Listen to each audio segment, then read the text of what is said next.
Banyak yang beranggapan bahwa impeachment itu merupakan turunnya atau berhentinya atau dipecatnya seorang presiden. Nah, kita akan membahas makna daripada atau mekanisme daripada impeachment ini sendiri, pemirsa. Di dialog kami di 4 pilar kehidupan berbangsa bernegara sudah hadir bersama kami Bapak Lukman Hakim Saifuddin, Wakil Ketua MPR RI. Selamat pagi, Pak. Selamat pagi. Ya. Apa kabar, Pak? Sehat, Pak? Ya? Baik, alhamdulillah sehat. Ini sebelum saya yang di impeachment, jadi mendingan kita kenalin yang satu lagi. Takut saya nanti di impeachment lagi. Kemudian juga sudah. Pejabat? Hah? Emang kamu pejabat? Muka sih ada peranakan jabatan tulisannya. Juga sudah ada Bapak Dr. M. Sohibul Iman, Wakil Sekretaris Fraksi PKS MPR RI. Selamat pagi, Pak Sohibul. Selamat pagi. Assalamualaikum warahmatullahi wabarakatuh. Waalaikumsalam. Ini sebetulnya makna daripada impeachment itu sendiri sebetulnya apa, Pak Lukman? Ya, impeachment itu kan istilah asing ya. Ya. Sebenarnya yang resmi bahasa konstitusi itu pemberhentian presiden dan atau wakil presiden di tengah masa jabatannya. Jadi dengan bahasa yang lebih populer, pemakzulan biasanya. Mereka belum kelar, ya, jadi di tengah masa jabatannya ya? presiden atau wakil presiden diberhentikan. Ya, ya. Begitu ya. Nah, kalau menurut Pak Saibu sendiri bagaimana? Kalau menurut pandangan Anda? Kalau secara istilah ya seperti itu. Karena di dalam konstitusi kita memang tidak disebut impeachment, tetapi adalah bahwa presiden dapat diberhentikan dalam masa jabatannya. Kalau demikian. Okay. Jadi secara definisi impeachment itu adalah seperti tadi kata Pak Lukman, pemberhentian presiden di dalam masa jabatannya. Apa yang membuat seorang presiden atau wakil presiden itu bisa diberhentikan di tengah masa jabatannya, Pak Lukman? Ya, ada 5 pintu masuk bagi seorang presiden dan atau wakil presiden bisa diberhentikan di tengah masa jabatannya. Kalau dia melanggar hukum, jadi hanya pelanggaran hukum sajalah yang bisa memberhentikan presiden. Dan pelanggaran hukum itu sudah terbatas, yaitu 5.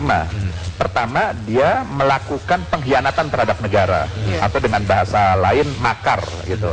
Lalu dia melakukan tindak korupsi, lalu penyuapan yang ketiga, lalu yang keempat dia melakukan tindak pidana berat lainnya, dan yang kelima dia melakukan perbuatan tercela. Ditambah satu lagi, kalau dia tidak memenuhi lagi syarat sebagai presiden dan atau wakil presiden.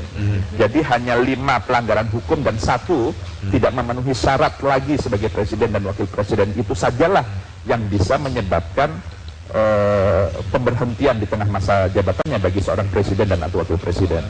Syaratnya itu? Ya, itu siapa kira-kira yang berhak menilai dalam kelembagaan kita ini untuk menilai bahwa presiden atau wakil presiden ini sudah melakukan tindakan hukum ataupun korupsi dan lain-lain? Ya, diawali dari pendapat DPR.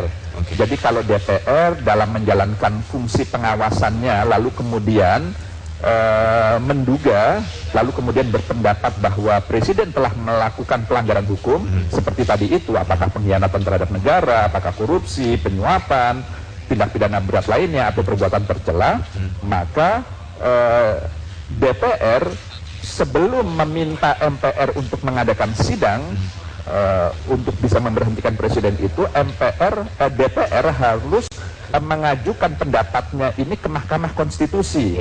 Harus diuji terlebih dahulu secara hukum apakah pendapat DPR itu terbukti secara hukum atau tidak.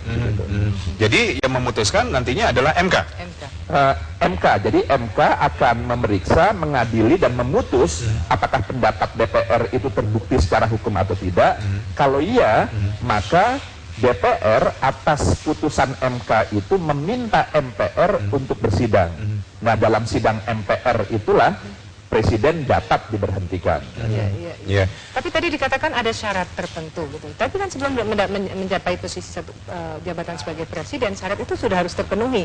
Kenapa pada saat sudah menjalankan syarat tersebut tidak terpenuhi? Baru ketahuan gitu maksudnya ya? Itu seperti apa, Pak? Iya, misalnya. Contoh kasusnya gimana?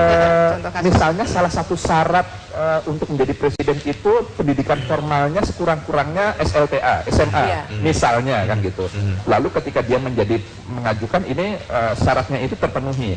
Tapi setelah beberapa waktu kemudian, setelah dia menjabat, terbukti ditemukan bahwa ijazahnya palsu misalnya. Misalnya ini contoh saja. Lalu kemudian setelah diperiksa oleh MK ternyata memang betul palsu, sehingga dia masuk kategori tidak memenuhi lagi syarat sebagai presiden dan wakil presiden. Misalnya seperti itu.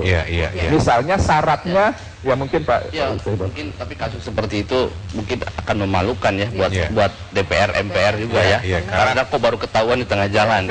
Emang dari awal nggak diperiksa dulu gitu ya, Pak ya? Kesehatan mungkin yang bisa jadi contoh syarat kesehatan. Jadi sehat secara jasmani rohani. Bisa saja ketika menjabat itu dia memang pertama kali itu adalah dia sehat jasmani rohani. Di tengah jalan karena memang tekanan pekerjaan luar biasa, kemudian ternyata bisa dinyatakan dia tidak lagi sehat secara jasmani atau rohani. Itu bisa kemudian di impeach tadi. Dan itu pun pasti melalui beberapa tes kesehatan pastinya ya. Oh iya, udah pasti. Bahkan kan di proses akhirnya itu, yaitu ketika di MPR-nya, itu kan sebetulnya Presiden dan Wapres itu kan punya hak jawab juga, hak menjelaskan, kan di situ ketahuan nanti. Jadi prosesnya itu ini yang paling penting ya. Kadang-kadang kan ada yang menafsirkan seolah-olah dengan adanya ketentuan konstitusi kita ya pasal 7A itu seolah-olah DPR atau MPR itu bisa semena-mena menurunkan presiden gitu. Padahal ini kan persyaratannya sangat ketat, luar biasa, dan prosesnya pun pertama menyatakan pendapat di DPR, kedua pendapat MK, kemudian balik lagi ke DPR, kemudian ke MPR. Oke, baik Pak Saiful dan Pak Lukman, nanti kita bahas lagi mengenai mekanisme daripada pemberhentian Presiden dan Wakil Presiden di tengah jabatannya, bukan impeachment ya, impeachment istilah luar ya. Kita kembali lagi di Dialog 4 Pilar Kehidupan Berbangsa.